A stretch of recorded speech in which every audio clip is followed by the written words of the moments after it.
Hello and welcome to the Liking Chris Harley video. So today I'll be going over advanced mini ramp tricks. So, to start off, you should know the following tricks. Drop in, so like this. You should know blunt, salad.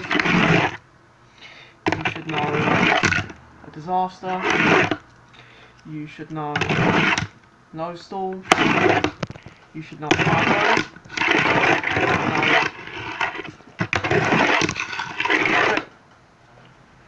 And you know, you can just experiment. You know, you can do crooks on vert, you can do, you know, maybe a crooks and nose blunt, maybe try that. And now we're going over the most advanced tricks. So let's start with the 360 flip, or the kick flip. We'll start with the kick flip first. So the kick flip on vert, just like a kick flip on flat, but the same. I think we've already gone over this. And the 360 flip is a 3-shaft. Yep, so it's a 3-shaft and a kick flip. Well, there we go. And the 360 flip is simply a 360 flip on flat. But the main difference with this one is that I find that you have to flick it a lot more, and generally you have to have a much better 360 flip. So if your 360 flips like, you know, look all strange, maybe you just want to clean them up a bit before you try them. Well, there you go. And if you want to start getting more advanced, maybe you want to do, you know, 3-shaft board stalls, you know, like that. Or maybe you want to do, you know, kick flip board stall. That was really sketchy, but I'll take it. Or you even want to do tray flip board stall. Now the strange thing I find is that my kick flips aren't as consistent as my heels, so I tend to do variable kick flips by accident, you know, sometimes. But my heel flips are definitely consistent. Like I can heel flip 50 and I can kick flip 50 like on a lower ledge or surface.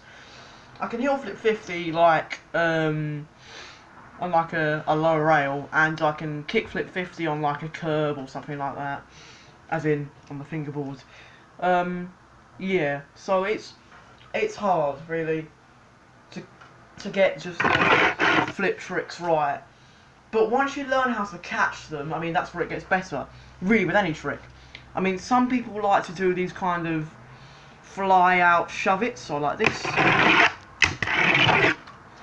I mean, if you want to have a little bit of these, you know, and make it look better, that's fine. But you know, I'm fine with just like a pop shove it on vert. It's still a pop shove it, and if you just want to do a shove it, then fine. Or a 180, you could just pivot. You know, you don't have to go up in the air and go. You don't need to. And yeah, and then the last thing I'll cover is you know, 180 is all out tricks. So a blunt 180, for example. With most flip tricks on a blunt, you don't want to go straight up like lock in, so you can't push down anymore, like on the wheels. You generally want to go up on the tail. So you want to have the coping like here or here, like around there, so you have a little bit of more wiggle room and more pop when you do tricks out, if you're doing blunt. Because if you're struggling on doing blunt flips and stuff, you know, you want to make sure that is. And I'm really close to a blunt tray out. It's just really hard.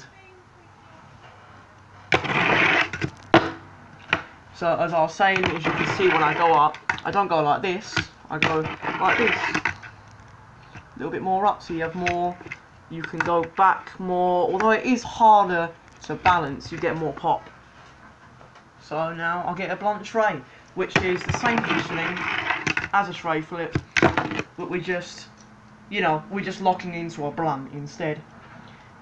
Yeah, and you can find, if you're spinning and you're not kicking out, you might have like slightly drawn to finger positioning, like you might be doing this, so you want to move this finger a little bit further back so you get more of a kick.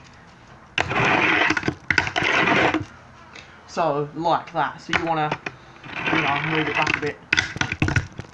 And if you're not getting any pop at all, I mean, you can either move it forward a bit, or maybe you want to move this either back more on the tail, or you want to move this forward a bit.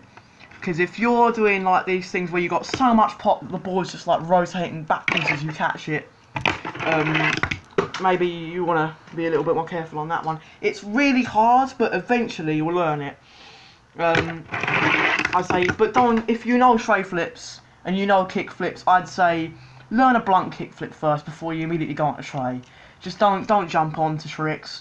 You know, it's like how you should learn a pop shove it before an ollie, or a kick flip before a tray flip. Well, it's just, you know, you want to get the foundation. And if your blunts are still like this, like you still ride up to them like this, or like not locking properly, you know, instead of airing it stuff.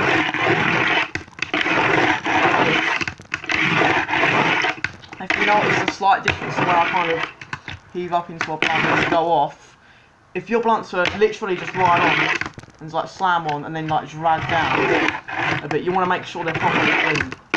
Like, just learn how to pop out your blunts first. As you can see, my pop out's really clean and consistent because I do a lot of blunt flip tricks. So now I'm going to do a blunt tray flip. King Frotazia, signing off, and I hope you enjoyed.